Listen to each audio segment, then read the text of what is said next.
I'm going to go ahead and get started with the dance lesson for this evening. I'm going to start with a review of the dance from last week, which was Cuckoo's Polka. So hopefully I can adequately show the footwork this time for Cuckoo's Polka. So for Cuckoo's Polka, we start in the Varsuvian position. You can't see it now with your hands up. And everyone is going to start on the same foot. Everybody will start on their left foot, and it'll be a left heel, left toe, and then a left, right, left, which is just a two-step, You go right heel, right toe, right, left, right for your two-step. Then you're going to go back to your left again with a two-step left, right, left, right, left, right. Then the lead is going to leave their hands up with just their right hands holding with their follow's hands. And then they are going to, the follow will do a turn in place. And that is a four-step. So it's a 1, 2, 3, 4. And then they land with their weight on their right foot. So their left foot is free again to do your heel toe. And the dance just continues to repeat that pattern. So it's a left heel, left toe, left, right heel, right toe, right, left, right, left, right, left, right, left, right. The follow turns around. When we do that as a audience participation, it would be a left heel, left toe, right, left, right, left, right heel, right toe, right, left, right, left, right, left, right, left, right. And then the follow is going to do an outside turn and go in 4 steps, go to the next lead behind them in position. And that is the Cuckoo's Polka. The dance for today is going to be Das Große Gerenne, which is also known as the Big Run. I believe this is one that Lois may have also taught to some of the dancers down in the Spring Row area. The starting position. Okay, good. This is also another one of my favorites. Of course, I'm starting with several of my favorites. This dance is also an audience participation where you start in a circle. Everyone would start with their hand position in the W's positions, about shoulder height. And again, you want to make sure wherever you're at, if you're taller than the person next to you, make sure you take into account for that so that they're not having to reach way, way up. So you may have to have your arm down a little bit lower or farther out to the side. But everybody basically starts in the W position. The music is in 3/4 time. The steps are going to be a running step and or a closed step. So the first part of the dance is with everyone. I'm going to pin it back to my feet. Back up a little bit. Everyone starts again with their arms up in the W's position. Everyone will be starting on their left foot. So I'm going to turn a little bit so that I'm facing kind of diagonal towards the camera. And the dance starts with a pattern with everybody running it to the left. And it's going to be 16 running steps to the left. I'm going to do small steps here in the hallway, but typically we're doing this in a circle, and it kind of goes against all of your normal dance moves because most of the dances you're starting out in line of direction, which is counterclockwise. This one, since we're all in a circle doing a running, we're all starting on the left foot, so we are going clockwise.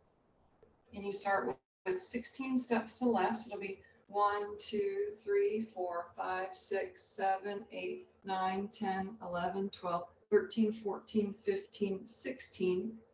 Your right foot is going to take the weight on the 16th step, and then it's going to take a little bit of the weight. You're not going to put all the weight on it because you're not going to start back on your left one. So your right foot will need to be free to be able to start running again to the right. And then we're going to do 16 steps. Everybody does 16 steps running to the right. 1, 2, 3, 4, 5, 6, 7, 8, 9, 10, 11, 12, 13, 14, 15, 16.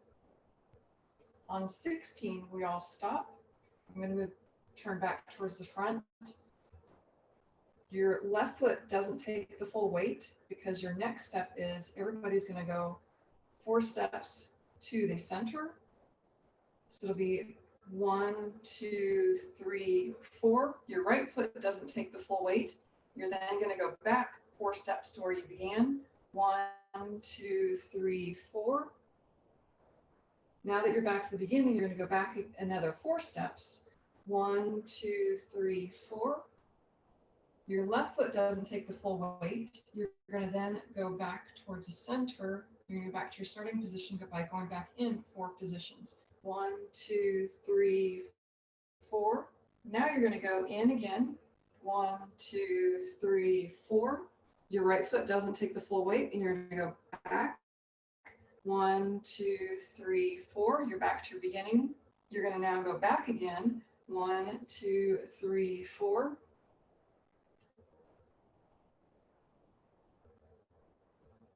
Actually, I skipped a whole section.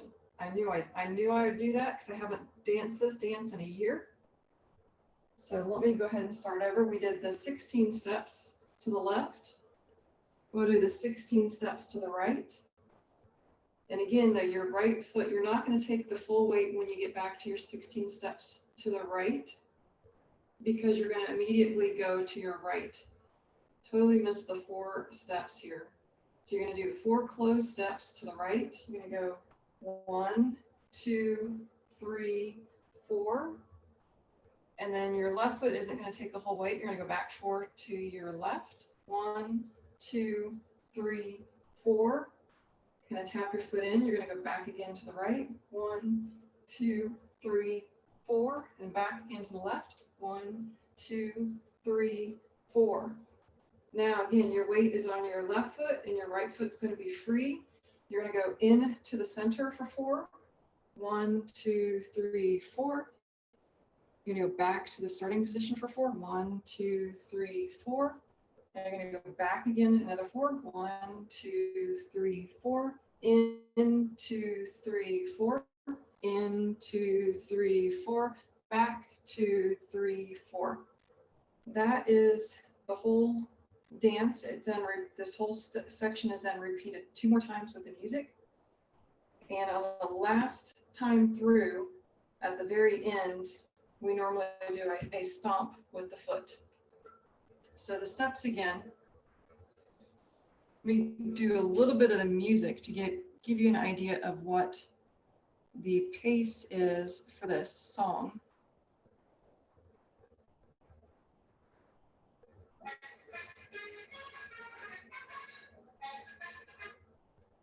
Okay, I don't think I have that up loud enough.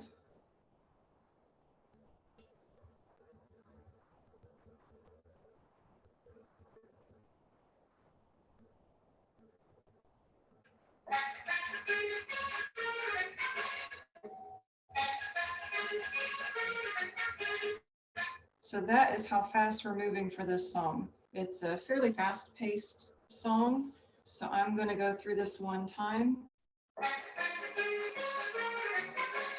1, 2, 3, 4, 5, 6, 7, 8, 9, 10, 11, 12, 13, 14, 15, 16. Back 2, 3, 4, 5, 6, 7, 8, 9, 10, 11, 12, 13, 14, 15, 16. Right, 2, 3, 4. Left, 2, 3, 4. Right, 2, 3, 4. Left, 2, 3, 4. Now we go in, 2, 3, 4. Out, 2, 3, 4. Back, 2, 3, 4. In, 2, 3, 4. In, 2, 3, 4. Back, 2, 3, 4. Back, 2, 3, 4. In. And now you're back to the starting position. And that is Das Große Gerenne. That is, again, a song where most of the dances and the songs for the folk dances are the same. So the name of the song is Das Große Gerenne. The name of the dance is Das Große Gerenne.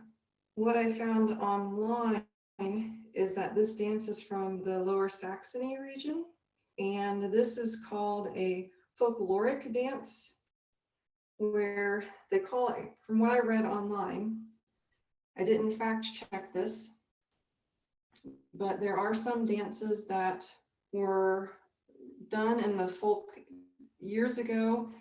They aren't exactly what would be considered folk dances because they're written specifically for performances, but they've also been being performed for many, many years. So that's, I guess, why they call them folkloric dances. I'm gonna have to do some more research on that to find out exactly what that means. So I'm going to put myself back up on screen for a minute and just put my feet in the lower camera. So again, this dance, Das Große Gerenne, I am going to go through the footwork one more time and get it right the whole way through this time. This is a dance that for a lot of the different performances or anytime that we've been out and about in the public, we do this as one of the first dances because we consider it like an opening dance. So it gets people up and dancing and moving. And one of the opening portions of different folk dances and festivals has always been a welcoming community type social dance. So this is one that we use as our opening and social dance to get people up and welcome everyone to an event. I will bring up my feet again. I'll back up and I'm going to go through one time through with this one more time. Let me start it at the beginning.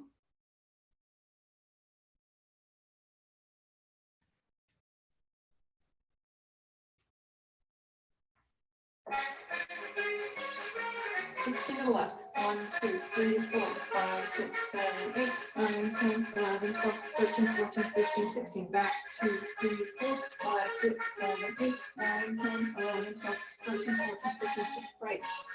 2, 3, 4. Left, left. 2, 3, 4. Right, right. 2, 3, 4. Left, left. 2, 3, 4. In. 1, 2, 3, 4. Back 2, 3, 4. Back 2, 3, 4. In 2, 3, 4. 1, 2, 3, 4. Back 2, 3, 4. Back 2, 3, 4. In 2, 3, 4. And at that point, you're back to the beginning. And the song repeats 2 more times. Let me unpin my feet from the screen. So that one is, again, that is the Das Große Gerenne. So today we covered a review of Cuckoo's Polka from last week, which is a song in 2/4 time with a heel toe and a 2-step, where the formation with the couples is in a Varsuvian position. This dance, the Cuckoo's Polka, we have a lot more information on.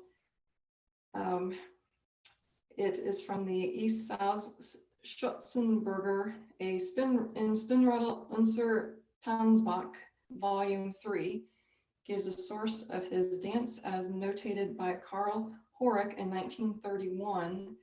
It was shown to him by Mrs. Frieda Beck-Wellhorn in a German village in Galicia. So again, the dance we did last week, Cuckoo's Polka, was first shown in 1931 to the person that recorded this and then brought the dances to the folk dancers over in the States. I don't have a date on the Das Große Gerenne, but it is one that I've found several videos from, or performed different ways. Online, I found several videos for this one, and I need to find more details. I thought we had it in our notebooks, and I just haven't found it yet. I haven't copied or saved all of our documentation from Lois to PDFs yet to scan them in, and some of the books are still at the Liederkranz. So with that, that is our dance lesson for today. Next week, what I plan to focus on next week will be some of the different positions or dance moves that you can do either as a open hold with a waltz, where you can do a cross hand hold or an inside hand hold for the waltz, or you can do it as a polka step. And there are several different positions and dance steps that you can do.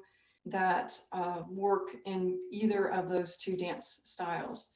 And that way we can practice these dance steps at home, or any kind of music that you hear that has that beat, whether it be a polka beat or a waltz beat. You can practice the different dance steps and you don't have to have a partner. There is an additional song after that. After we go through some of those dance steps, there is a dance that I have seen Mary Chittister and Helena and Peggy perform, and it's also a circle dance that can be used as an audience participation and teaching dance. So I'll be getting the information from one of those three ladies on the dance steps for that, because I've tried it a couple of times, but I don't have it memorized. So I plan to get that information from them in the next few weeks, and then that could be another dance we do. There's also Fröhlicher Kreis, and I think there's Krebs Polka are a couple other dances that I have teed up that I would like to teach and get better at teaching and remembering. Because even though I went through Große Gerenne several times tonight before we started, I obviously still forgot a portion of the dance when I started teaching it. So that's all I have for tonight. I'm going to go ahead and stop recording here.